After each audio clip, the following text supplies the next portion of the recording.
Olá, meus irmãos, eu quero saudar todos com a paz do Senhor Jesus. Eu sou o presbítero Adriano, aqui da Igreja Pentecostal Unidas de Mauá, e eu gostaria de deixar o meu testemunho aqui no canal Semeando Vida, para edificar a vida dos irmãos aí. Amém? Eu nasci num berço evangélico, meus pais, graças a Deus, desde pequenininho, eles já eram evangélicos ali da Assembleia de Deus, e nós fomos criados nesse ambiente de um lar cristão.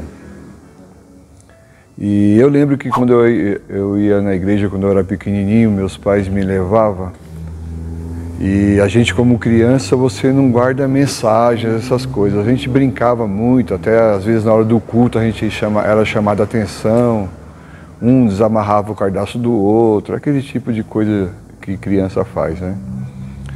Mas nesta época aí já tinha um pastor na igreja, chamado Pastor Rubens, que ele cantava uns louvores sozinho. E esses louvores ele cantava com tanta eloquência assim que ficava gravado na nossa mente. Um dos louvores que ele cantava era aquele louvor que dizia assim: não creio num Cristo vencido, cheio de amargura, semblante de dor.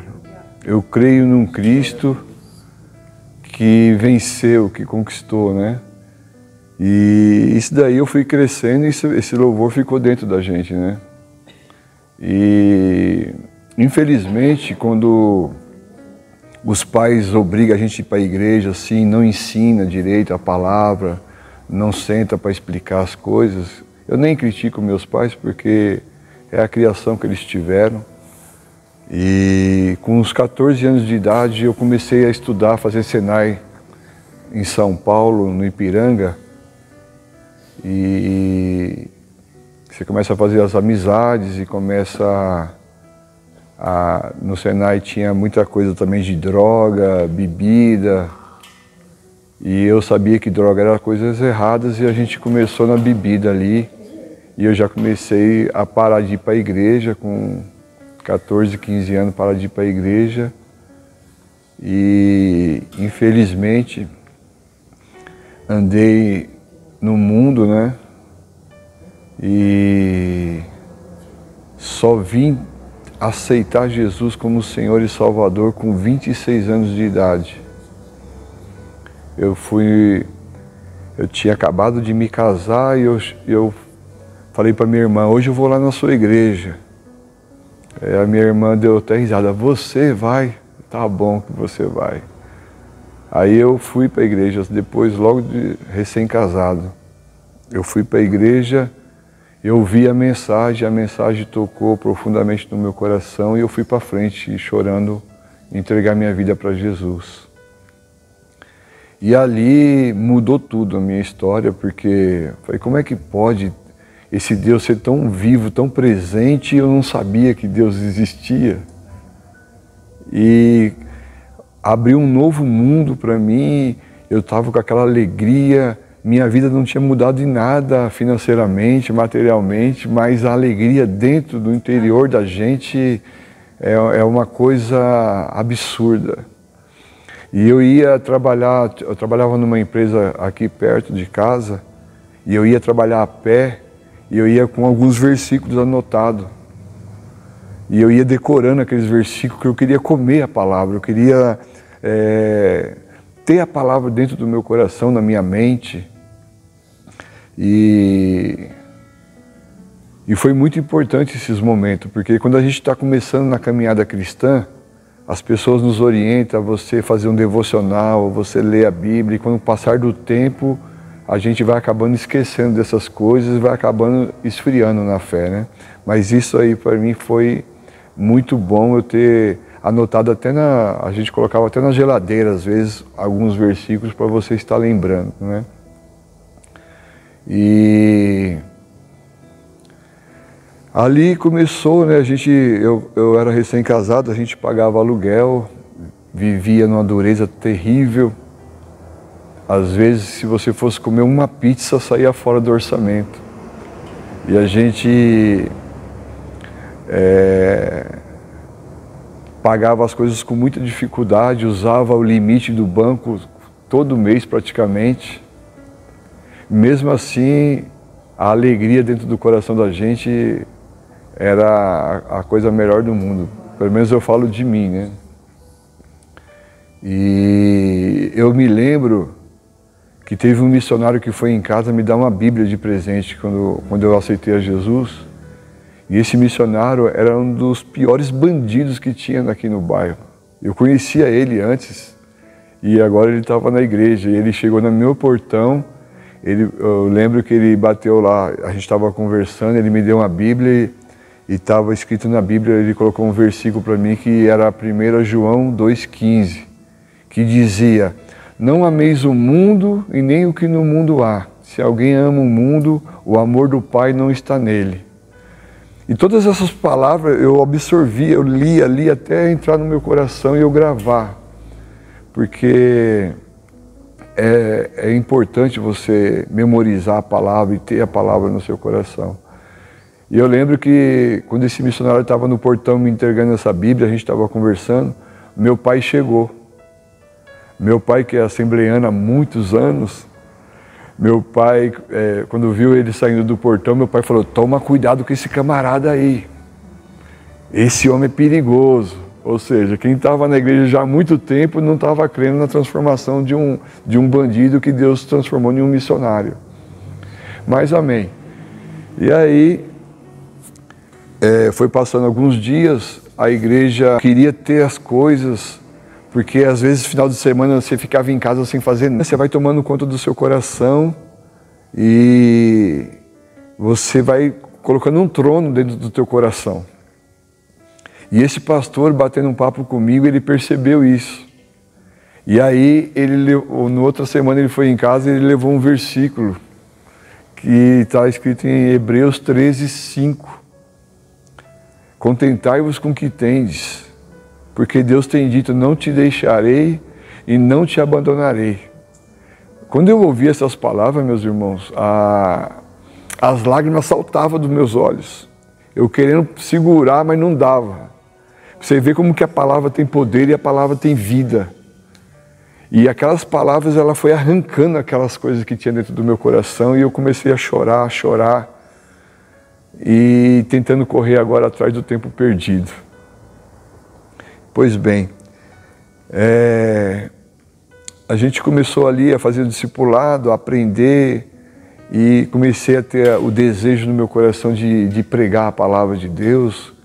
Naquela época, a gente tinha que ir lá em Mauá, no centro, lá, alugar umas fitas de pregações para ouvir as pregações. E quantas vezes eu ouvia aquelas pregações e eu acabava a pregação de joelho na frente da televisão, chorando, falando: Senhor, será que um dia eu vou pregar a Tua palavra? E assim foi indo. E o que aconteceu?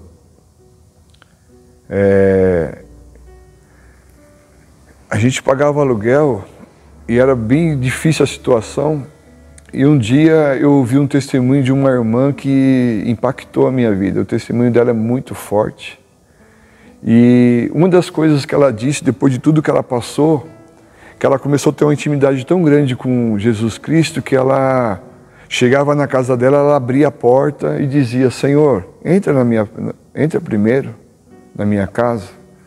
Quando ela ia jantar, almoçar, ela puxava uma cadeira e pedia para Jesus sentar na cadeira.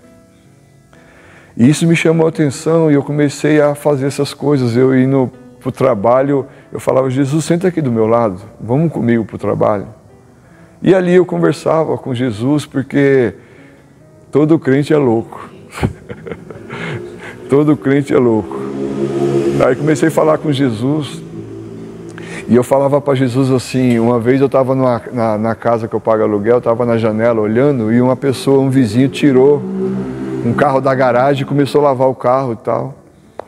E eu falei assim: Senhor, quando que eu vou poder fazer isso numa casa minha mesmo, tirar o carro para fora e lavar e falar: não, essa casa aqui é minha. E eu olhava para minhas condições sem ter condições de comprar uma pizza. Eu falava assim: para mim é impossível. Um terreno custa uma fortuna. E depois para comprar material de construção, levantar, pagar a mão de obra. Mas aí, com o testemunho desta irmã, por isso que testemunho edifica, um testemunho edifica a vida do outro. Com o testemunho dessa irmã, eu comecei a praticar essas coisas. Eu falo, Jesus, vem comigo, Jesus, vamos comigo, a minha casa é sua, a sua casa, entra Jesus. E eu comecei a falar para Jesus assim, peraí, eu estou olhando só para a minha situação, mas se eu olhar para o poder do Deus que nós servimos, a história pode mudar. Aí eu falava para Jesus assim, Jesus, para eu comprar uma casa é muito difícil, é só um milagre. Mas para o Senhor que é dono do céu e da terra, é dono do ouro e da prata, o que são uma casa, o que é uma casa, o que são 10 casas, o que é 10 fazendas? Para o Senhor não é nada. E aí a minha fé começou a aumentar. E eu comecei a declarar, aí a sua oração começa a mudar, você vai subindo para outro nível de fé e de oração. E quando eu menos esperava, meus irmãos, sempre morei aqui em Mauá, e eu estava trabalhando lá em São Paulo, na Vila Maria, que é bem longe. Pegava metrô, trem, sempre trabalhei muito longe. E eu estava trabalhando um dia, eu trabalhava na área de vendas, na área comercial. Eu estava trabalhando e uma supervisora minha chegou para mim e jogou um papel, um panfleto em cima da minha mesa e disse assim, você não está querendo comprar casa? Olha aí, ó, um leilão que vai ter. Aí eu falei, misericórdia, né? Aí quando eu tive um tempinho lá, eu peguei e comecei a olhar. No panfleto tinha, o Itaú estava leiloando 180 imóveis. Tinha um em Mauá, na Rua das Violetas, que é a rua onde eu morava, onde eu nasci e cresci com a minha mãe. Na hora que eu vi aquilo, me arrepiou, eu falei, meu Deus, será? Mas aí eu falei, eu não tenho nem condições de pagar o aluguel direito, como é que eu vou em leilão? Aí eu comecei a orar, a colocar isso nas minhas orações, e tinha um detalhe, né? Nessa empresa que eu trabalhava, a gente fazia culto na hora do almoço. E começou a repercutir isso dentro da empresa. Por mais que a gente estava fazendo o nosso culto ali, e a gente às vezes fazia até fora da empresa, para não atrapalhar ninguém, a gente tinha um parque em frente, a gente ia no parque lá, e a gente orava pela empresa, orava pelas pessoas que trabalhavam, mas a gente sabe como que é a batalha espiritual, né? Começaram a falar dentro da igreja, dentro da empresa, que todos os evangélicos iam ser mandados embora porque os patrões não gostavam de evangélico. Tinha até um irmão nosso lá que ele gostava de jogar baralho, essas coisas. O patrão descia na hora do almoço e falava, e aí, irmão, você vai jogar com a gente ou você vai orar com os crentes lá? Aí ele ficava constrangido, ele ia jogar baralho com o patrão, né? Aí a gente falou para ele, ó, um dia eu cheguei para ele e falei, olha, você precisa tomar uma posição, ou você serve a Deus ou você não serve. Às vezes você está com medo de ser mandado embora e fica agradando o patrão, mas quem abriu essas portas para nós foi Deus. Se Deus quiser, a gente vai continuar. E aí ele ficou magoado com as palavras que eu falei para ele. No outro dia ele veio com um monte de versículo lá e tal. Enfim, o que aconteceu? Ele foi o primeiro a ser mandado embora da empresa.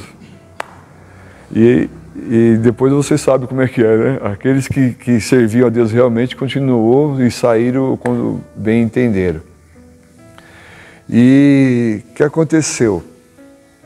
Eu já fiz logo um desafio com Deus. Eu falei, Senhor, se o Senhor está nesse negócio desse leilão, os meus patrões eles não gostam de crente.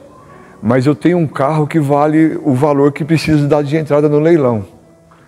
Eu vou falar para eles se eles me dão um cheque para dar na entrada do leilão, e depois eu vendo o carro e pago eles. E eu coloquei isso no meu coração e fui falar com eles lá. E falei com eles, eles pediram tempo para falar com os outros irmãos, com os outros sócios e tal.